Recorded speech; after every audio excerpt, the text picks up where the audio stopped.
자, 이번 시간에는 2016년 우정 국어 컴퓨터 일반 지난 시간에 이어서 해설 시작합니다.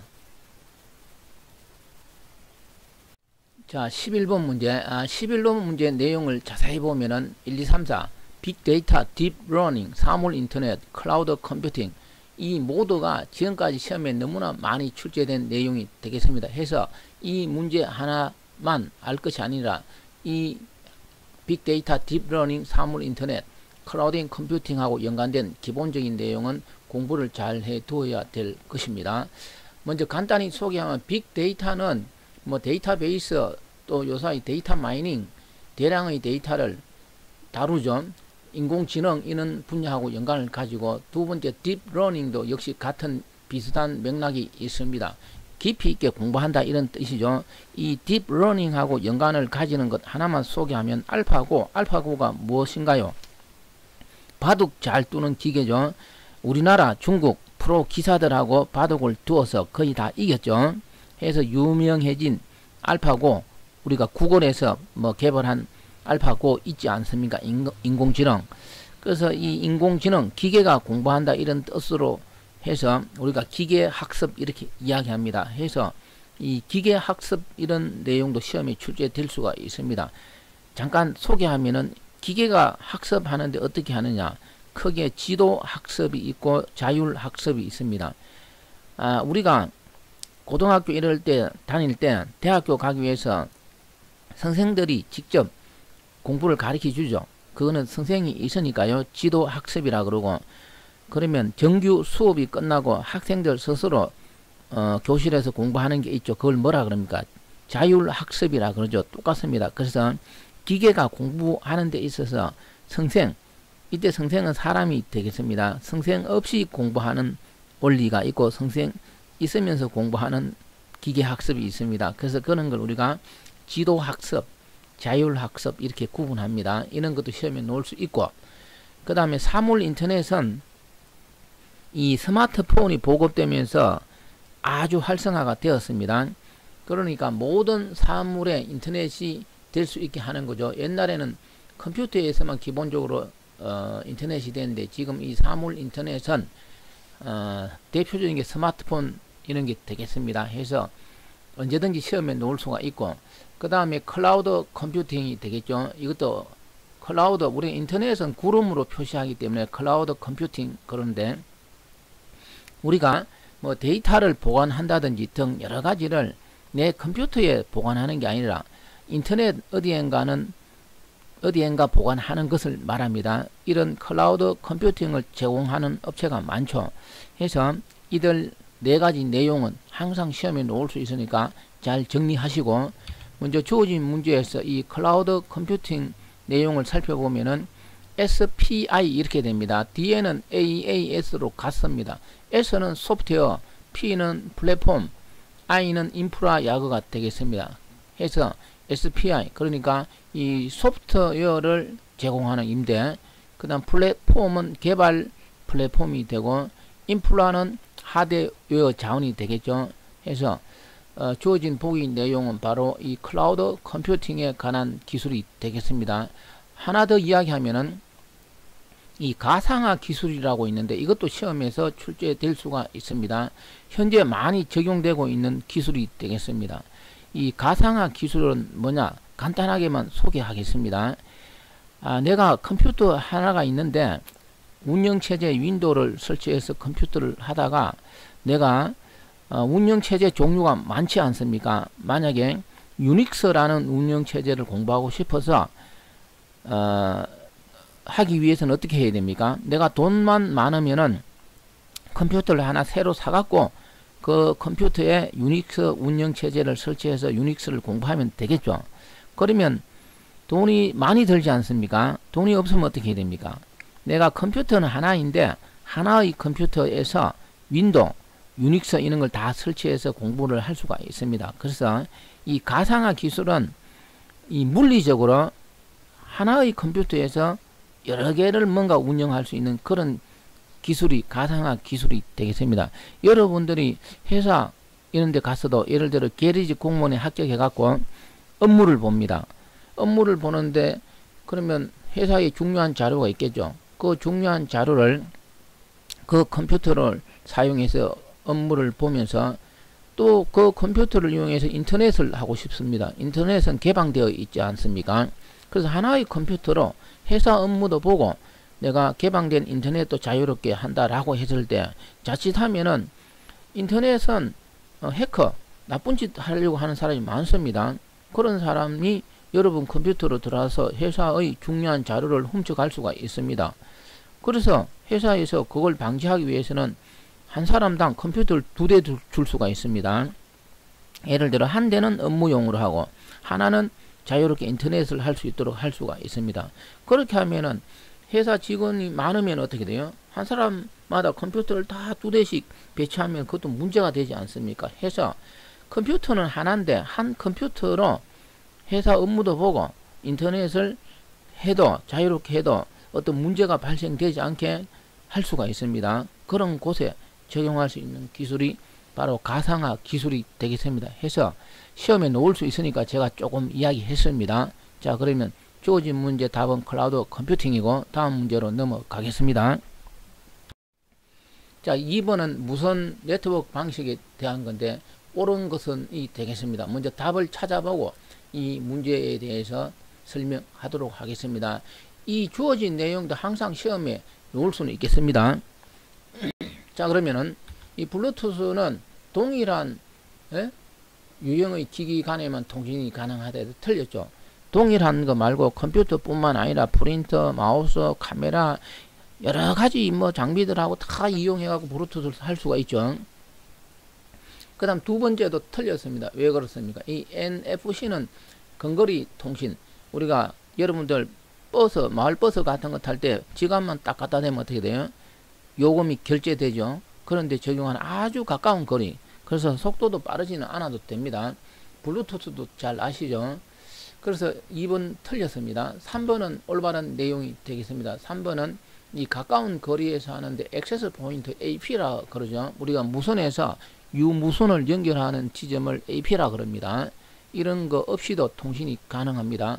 그 다음 마지막 4번은 틀렸습니다. 왜냐하면은 이 순서가 틀렸죠. 이 NFC 이거는 속도가 빠른 건 아니죠. 근데 속도는 이런 순인데 좀 이따 살펴보고.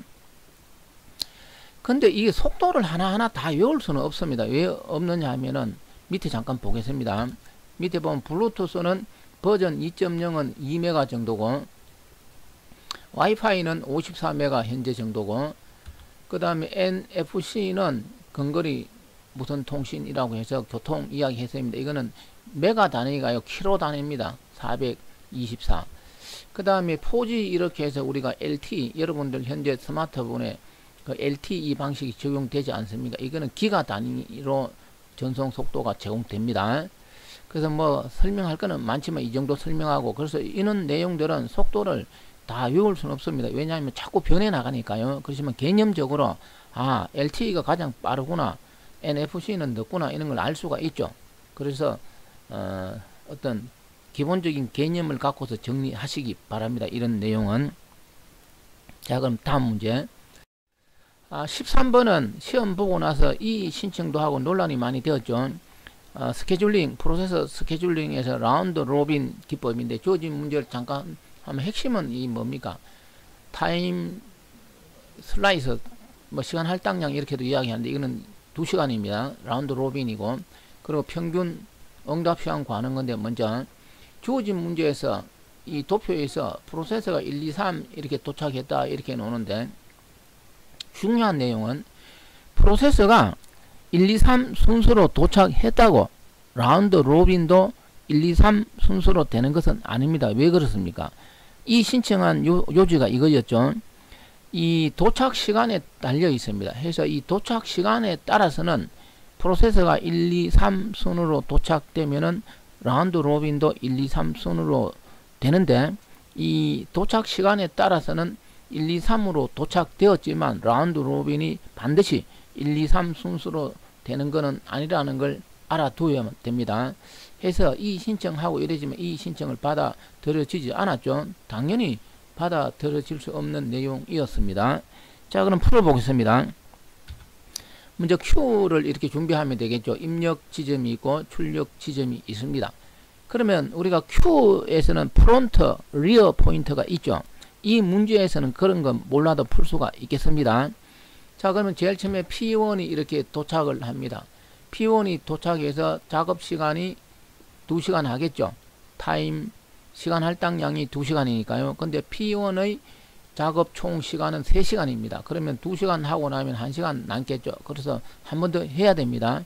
P1이 작업하는 사이에 이렇게 P2가 어떻게 됩니까? 도착됩니다. 아직 P3는 도착 시간이 3시간 후에 도착하니까 도착되지 않았습니다.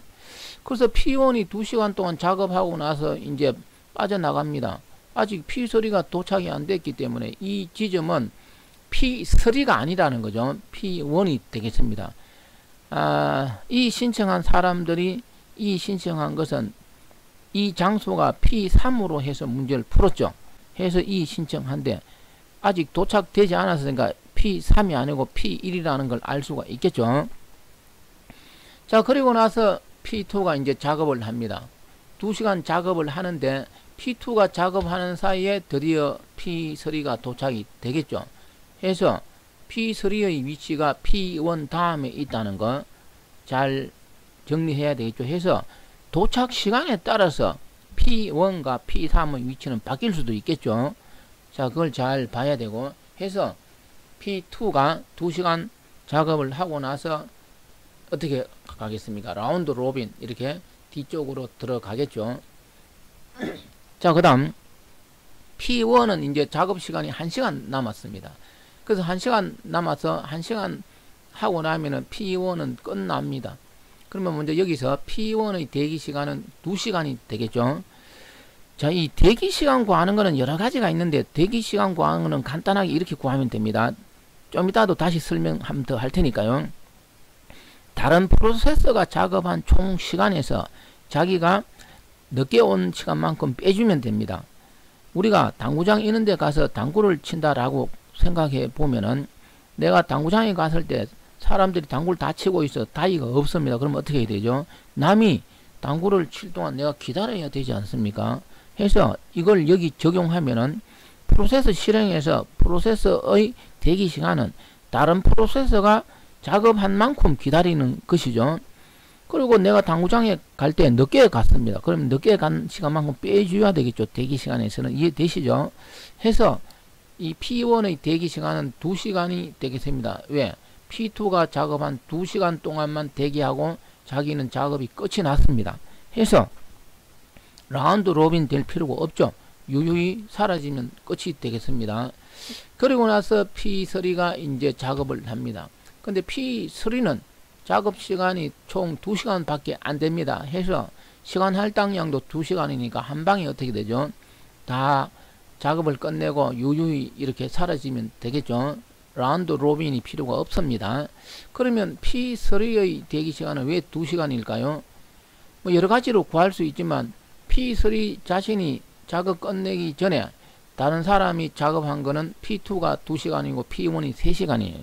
그래서 5시간이고 자기는 3시간 늦게 왔죠. 그래서 5에서 3을 빼면 대기 시간은 2가 되겠습니다. 그리고 나서 마지막으로 이제 P2는 아직 시간이 남았으니까 나머지 2시간을 작업하고 실행이 종료되겠습니다. 해서 P2의 대기 시간은 4시간이 되는 이유는 뭘까요? 이 표를 봐도 알 수 있습니다. 다른 프로세서 작업 시간 P1이 3시간이에요. P3가 2시간이에요. 5시간이에요. 그래서 자기는 몇 시간 늦게 왔습니까? 1시간 늦게 왔습니다. 그래서 5에서 1을 빼면 대기 시간은 4시간이 되겠죠. 그래서 지금까지 설명한 내용을 표로 그려 보겠습니다.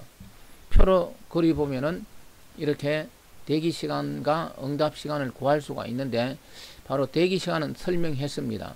다른 프로세서 작업 시간 밑에 적어 놨습니다. 늦게 도착한 시간을 빼주면 됩니다.